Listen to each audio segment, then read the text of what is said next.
I'm Stefan Baumann, and welcome to another Baumann Effect. Today's number 19. Can you believe it? We're just rolling right along. Today we're going to carry on from a demonstration of number 18 Baumann Effect, and we're going to show a little bit more of the concepts, the Alpine Glow, the central focal point, the law of thirds.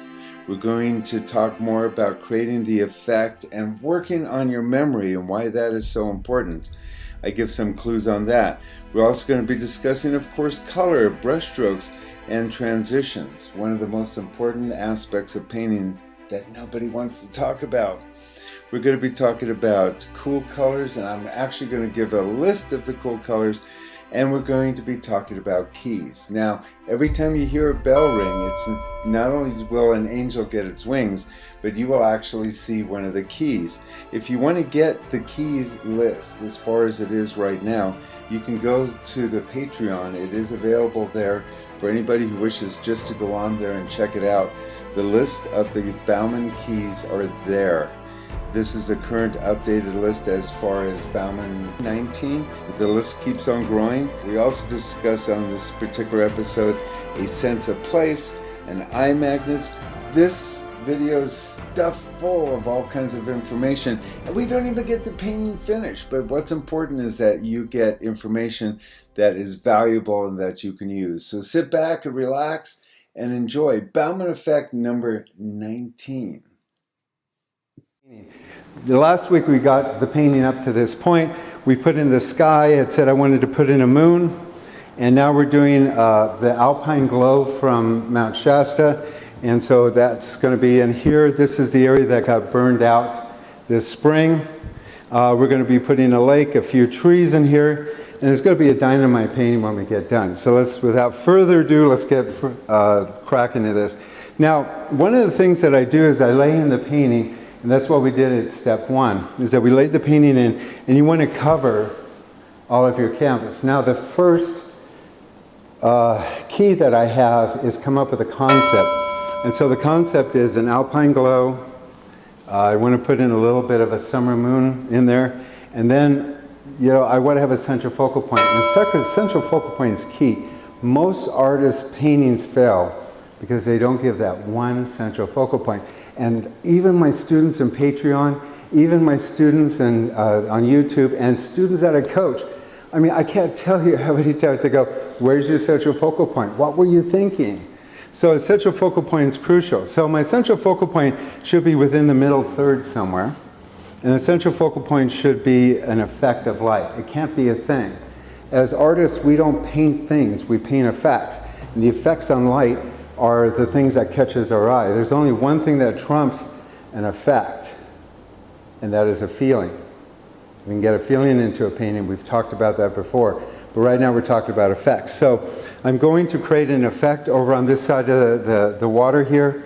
The effect should be no bigger than an egg, because that's about the same size that we see when we're looking at something. So taking white and a little bit of lemon yellow and a little bit of cerulean blue. We're going to create the brightest, lightest part of the painting. It's the effect. And we're going to put that right here. That's going to be the main part of the painting. Everything else will darken up around that, and I'm going to get the reflection of that into the water. And what we do is that we create the central focal point, and then we work out from that. So once the painting is laid in, the concept of what you want and where you're putting it, you should see that in the first 10 or 15 minutes of a painting. So if I'm outdoors painting, this would be about the first 10 minutes.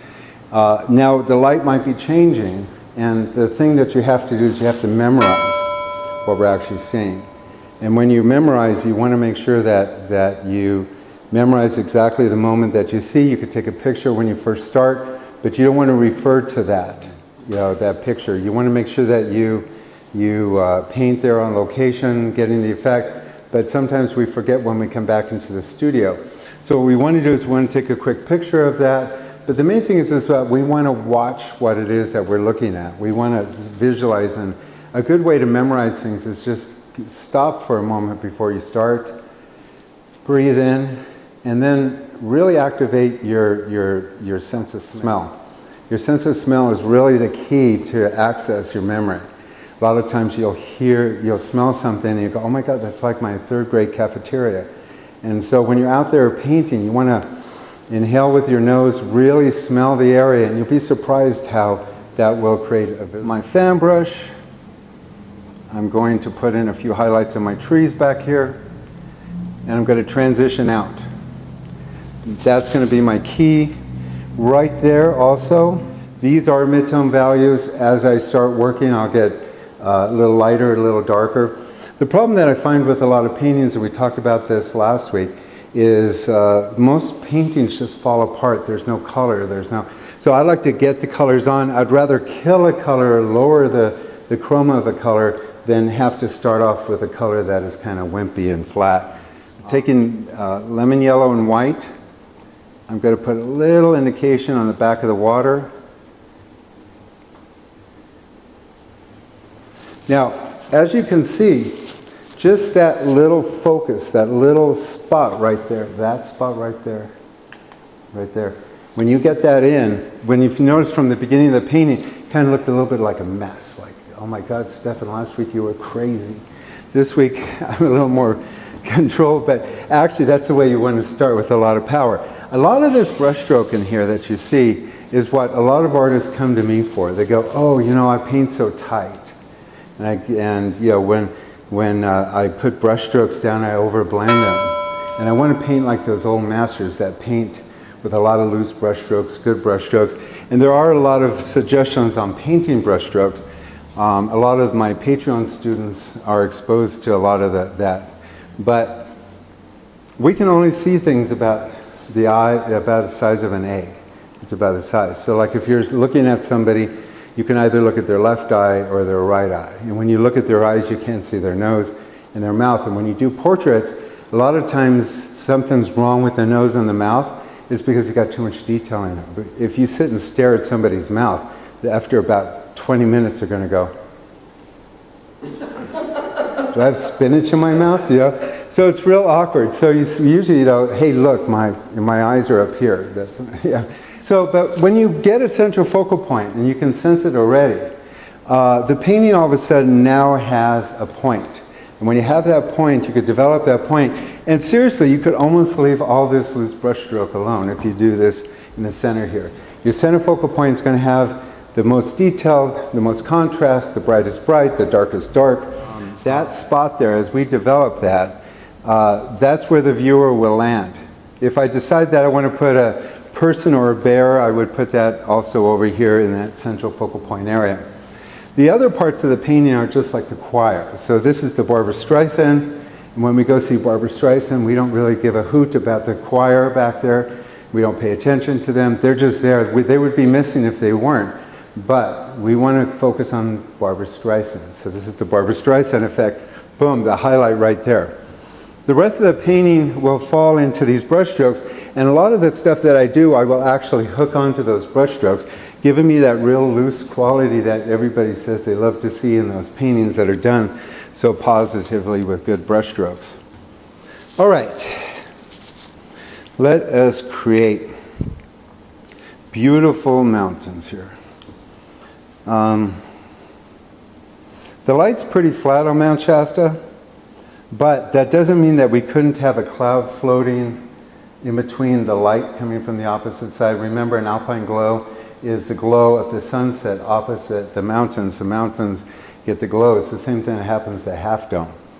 Half Dome doesn't really get a sunset on it. It kind of reflects the sunset. So I'm going to mix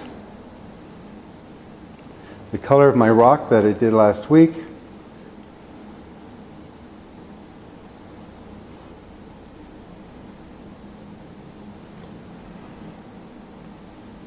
As we go down. Now, as I'm painting this area, I'm actually going to tone down the mountain a little bit, kill the chroma a little bit, gray it down.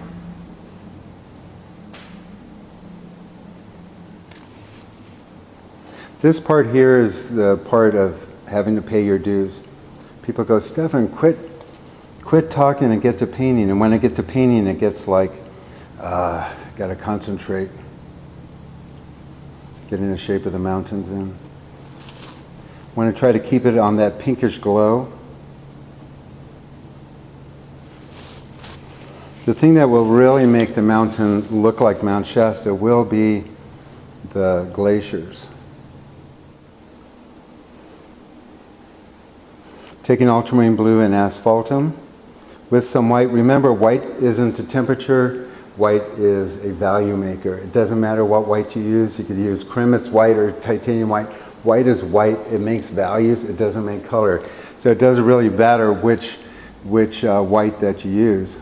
Right now I'm using titanium white, and titanium white has usually zinc in it for you zinc haters. But you'll find out that a lot of colors have zinc. Zinc isn't such a bad color, it's just misunderstood. Or at least I think so. So lemon yellow and magenta again, phthalo red rose. Putting in the base of the mountain in. Kind of weigh this in. One of my favorite brushes to use is my finger. I've had people ask me, do I want to sell my fingers? And no, they're not for sale. Well, I shouldn't say that. These ones over here, my left hand, they're for sale. They're expensive. But all they do is hold paper, so you can have those. But my right hand fingers are very busy in my painting. So this is the cast shadow of Shastina. Shastina is a little bit more of a, it's not as high, so it doesn't have as much snow on it. It doesn't have any glaciers. It does have what they call a heart, which sits right over here. And that's where the mountain blew out the last time it had an eruption.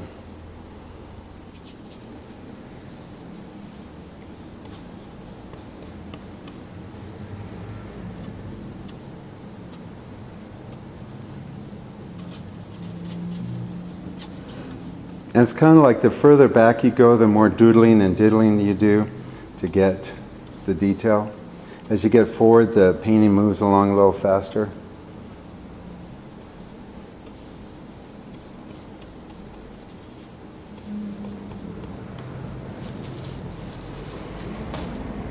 We're going to paint the warm side of the glacier in between Shastina and Mount Shasta. That's in here. If you ever come to any of my workshops up in Mount Shasta, we look right up into the heart of Mount Shasta. It's really spectacular there. And this year we had incredible fall colors. Absolutely gorgeous.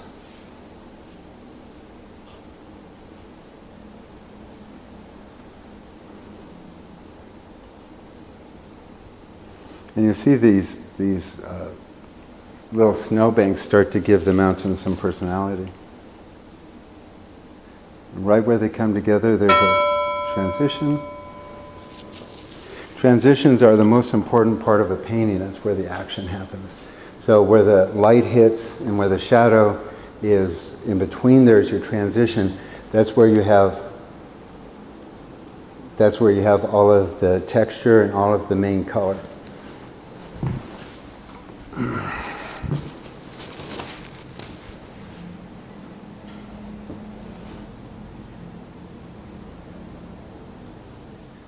So I'm going in, there's a little glacier action in there where the rocks and the snow come together. Need to get a little bit more of asphaltum and ultramarine blue. I'm going to darken that shadow a little bit more. Really, when we're painting, we're really working about highlights and shadows. That's really the key to any painting. This part of Shastina has got a nice warm edge to it. Again, this is my ultramarine blue deep. We're putting the snow in the crags here.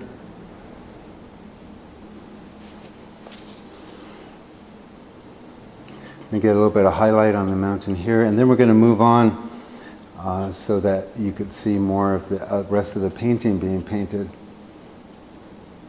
Sometimes when you watch a painter paint, it's like watching, paint dry. It's just really boring because there is a lot of repetition and sculpting in the process. And I'm aware of that. I think one of the worst things you could do is just sit all afternoon watching artists paint, because it's kind of a passive activity. And people go, oh, I wish you would paint more. But the reality is that, you don't paint like me. And so watching me paint is, you could pick up a little brush strokes. You could see, I'm not even like showing you how to use a brush stroke the way I would with holding it this way. But the reality is everybody will have their own way of painting. And it's just best to spend that time painting on your own. Okay, so we've got a little bit of highlight going. Again, if you want to know the secret of temperatures, become a Patreon member. There's a lot of information about that. We go over it a little bit more in depth. But what you're actually watching is the magic of temperatures at play here. It's a lot of reasons why acrylic artists go, oh, well, I don't paint in oils because it takes so long to dry, and I do layers and stuff. When you practice temperature painting, you could see that that is absolutely not true. You can actually put paint on top of paint on top of paint. So let's go on here. I'm going to take ultramarine blue.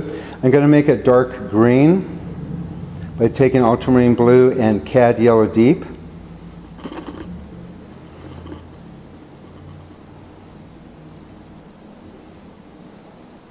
I'm going to put in the rest of the trees back here.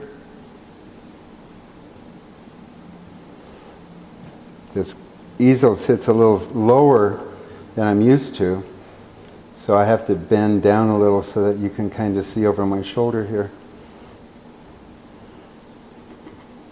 I'm going to put a little bit of asphaltum in. I don't have a particular green that I like. Some people say, well, what color green do you like, sap green or chrome green? I like using my ultramarine blues and my cad yellows or my lemon yellow and cerulean blue to make all the greens. Same thing with my orange. I don't have a tube of orange. So your secondary colors pretty much are mixed instead of bought. I know that drives paint companies crazy, but it's hard to mix colors into colors that you don't know really are how they were made. Okay. This is the far side of the lake. You notice I'm working into my central focal point here. So I'm going to go in, put in these trees. Most of these trees now are totally burnt out, mixes and stuff. But when we actually go into it and you start painting with temperature, you can't go back to the other way of painting with values. Temperatures are just amazing. But I gave out the 7 cool colors. And if you kind of think about the 7 cool colors, which are, got a pen, hurry up, get ready. Lemon yellow, phthalo yellow green, viridian green, cerulean blue, manganese blue, phthalo blue, and magenta or a phthalo red rose or permanent red rose. We don't use alizarin crimson anymore because it's just an ugly color. There's no reason why you want to use it. Traditionally, a lot of artists go, oh, how could you say that? Alizarin crimson is the traditional color. But it really is not. It's just kind of an ugly red. You're better off with a clean red that makes a lot more cleaner variety of colors if you want a limited palette. Outside of that, you can mix up anything else. Okay, so we're darkening the foreground. And over here, let's go ahead and...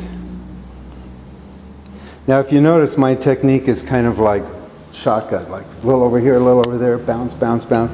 That's because if I put in a dark color over here, that's going to affect my dark colors over here. And if I balance this out over here, so I don't get how artists can work from a photograph and literally paint from the left-hand side all the way through their painting, leaving the rest of the canvas white. I like to put something on and see how it works and then balance it off. So, and I like getting all of the white covered so I can actually see the color that's there. I'm going to put a beach round side. I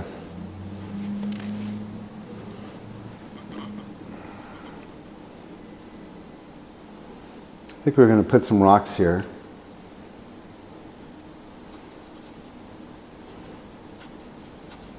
One of my favorite things is when these little lakes have these little fissures that bleed out.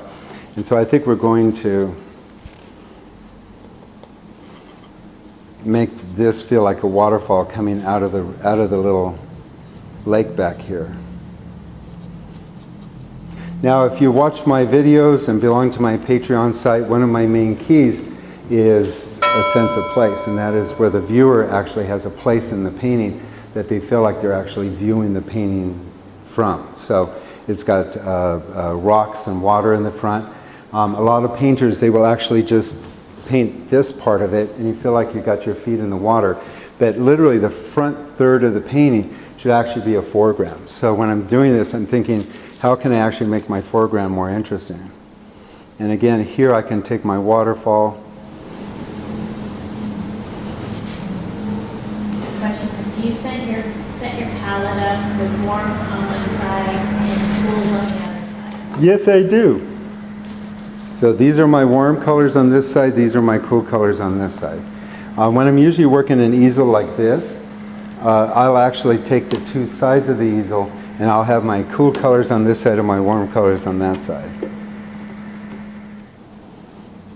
This is my water here. This is, and notice how I'm holding the brush. That's how I should be holding a brush, but oftentimes when I'm demonstrating, I kind of get like this because I get into my left brain and I have to be thinking about what I'm telling you. That's not good. You want to hold it this way like your steering wheel or your toothbrush. And you want to put your brush strokes in, just lay them on there. Don't, look for interesting patterns. If you want interesting brush strokes, don't just lap the waterfall the direction that it wants to be. Go counter the waterfall or even upwards. Oh my God, water's going upwards. But the thing is, it makes for an interesting brush stroke. For the viewer, it feels like you went phew, phew. But you know, the reason why your brush strokes are boring is because you put them on that way. There's no secret to this. You remember I say, don't do a painting unless you're going to change the world, and always paint with passion. This is what passion looks like. Lots of brush strokes, like a swordsman here. Okay? And then I'm looking for just what I can do with this mess that I just did and kind of put in my rocks. Kind of hold the water together. And this, remember I've been doing rocks and waterfalls for 40 years, so I'm a professional, so don't try this at home. But if you feel like you want to do this at home, kind of look at what you're doing, watch, and kind of visualize how would these falls fall?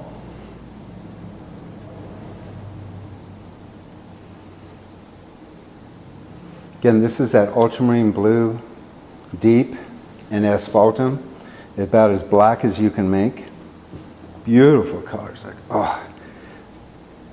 See, the problem is with limited palette is I used to have a limited palette of cobalt blue, alizarin crimson, and lemon yellow. And I used to sit and paint in the parks with all this. And for some of you who've watched my national park paintings, they go, oh yeah, you're a limited palette guy.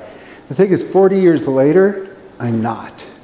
And there's no reason why you have to be one of these people that go, oh, I'm only going to go out into the wilderness with 3 colors because I want to suffer. Stop it. You're not going to get a pure cerulean blue out there. You're not going to get a beautiful phthalo red rose. You're not going to get warm in the depths. You can do whatever. It's like, stop suffering. Carry a few extra tubes and leave your sandwich in the car. They're not that heavy. And you can get even like half tubes. And I've got some students that stick tubes in little containers and stuff. They're dedicated to make sure they have their colors with them when they go out there to paint.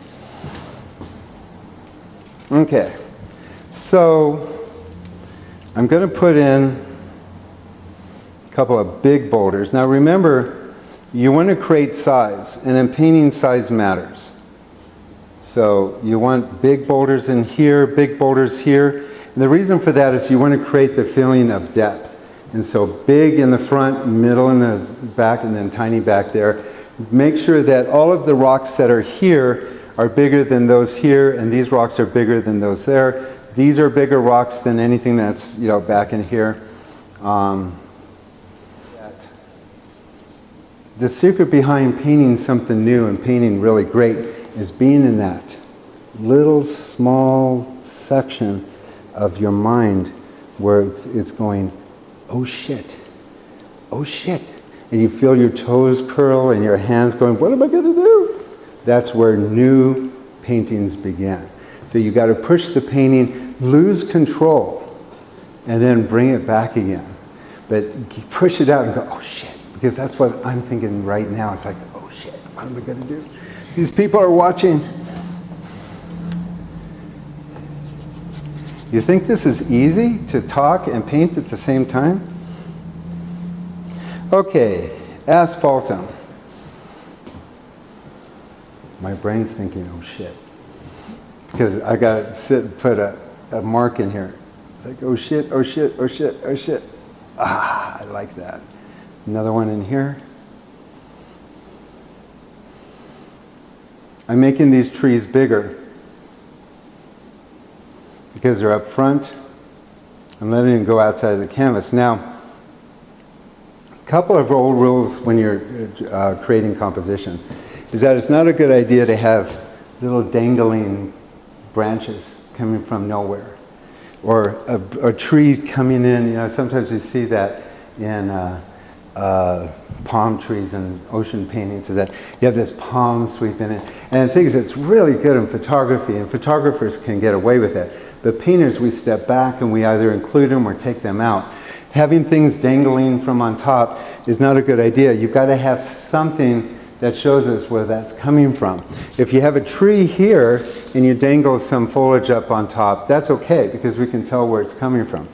But all your objects in a composition should originate from the painting itself. It's okay for them to go out, but they have to originate from the painting originally. Now, another thing too is that you have to watch out that if you want to put a dead tree in here and you go that way, that becomes an eye magnet that's taking the viewer away from the view here. So what we want to do is if you want to put a log in here, we've got to interrupt it with something over here that points that back in.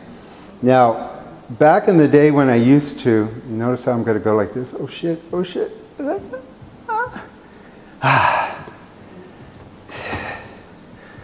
I need a cigarette after that.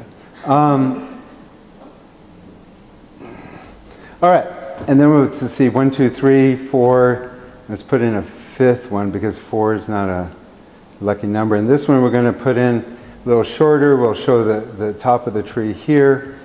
But in the olden days, I used to do compositions in eye magnets. And again, eye magnets are something we discuss in the Patreon. And on YouTube, I have a whole video on that, so you can look that up. But eye magnets are where we go around and around and around, and we try to keep the viewer in the painting. So whatever we have this way, see that long line there? This line pulls us up, that line pulls us in, and then we would probably put in some branches in that pull this way. Then anything that happens over here, see how that points to the moon? That kind of pulls us in. This is the main central focal point. The moon is the secondary central focal point, and then we want a third central focal point, which would probably be over here somewhere. Usually we have 3 focal points, and we cover that in some of our other videos. I don't want to get busy talking too much. Then over here brings our viewer in. We need to bring something in here that catches the viewer. Now these would have a little slant or cantered inwards. Not as tall. And the reason why we don't want these as tall is because it's natural for us in composition to go from left to right. And in the Baumann Effect number 13, I explained this, is that we come into a painting from the left-hand side and we go from the left and we come back from the right, because in our culture we read from left to right, and that is the best way to put together a composition. If the light usually is coming from the right, you want your dominant feature to be on the left and vice versa. The light's going to be coming straight on, so we're not going to worry about that. And I'm going to switch over to a fan brush. Now, a fan brush is a really great instrument to play with. And again, you know what's going through my mind? Yeah.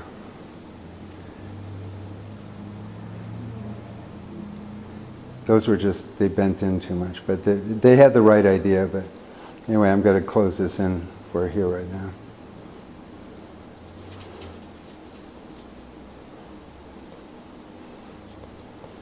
I'm going to take that ultramarine blue and white.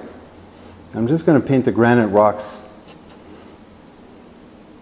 I love granite, and I love mossy granite. That's like my favorite. So I've mentioned before, if you want to give me a Christmas present or a birthday present, or even a Valentine's, I love big boulders with moss on them. So just drop them off in my driveway. Okay. Now those are shaped a little bit like potatoes. Okay, so I'm going to go in. Just bring a little bit of color to those. Gonna make these rocks a little bit more. I love painting rocks. And here's the granite texture on them. It's amazing what you can do with a fan brush. Now remember, the secret to painting is that you put the paint on your canvas the same way you would put soft butter that's been left out overnight on a bagel and cream cheese. It's like, oh yeah, spread that on nice and thick when nobody's watching, when you're not on a diet, you want to get that butter on. This is very buttery, not melted butter, soft butter. Granite rocks have these wonderful fissures. And one of the secrets behind doing rocks, if you want to make them so they don't look like potatoes, is you want to highlight the side closest to you. So imagine that your rock is actually, you can kind of see what I'm doing here, but like a square. So like, let me scratch it on. So like this is a square here, you square off this part here, you got a square this way. So this is the overall rock here. So you want to highlight the side closest to you. So right now it looks like a potato.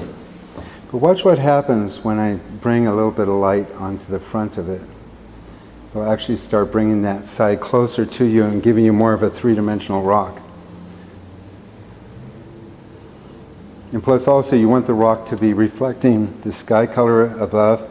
Most artists that paint landscapes and rocks and horses and things, they forget that there's two sources of light. You have the key light, which is the light that's coming in and highlighting, and then you have reflective light that's coming from the rest of the painting. So this area here, these trees will have some foliage on,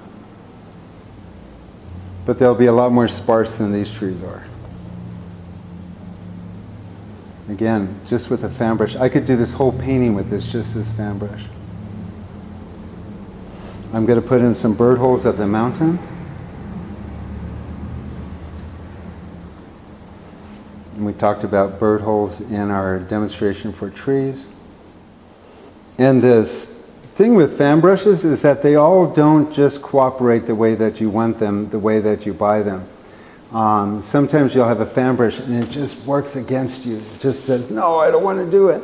So you kind of have to be patient and coax it along. Wash it a few times, use it on a few paintings, and then all of a sudden it becomes your favorite brush. And it's your go-to brush. It's like, you know, when you got that fan brush in your hands, then voila, it's going to be a great day.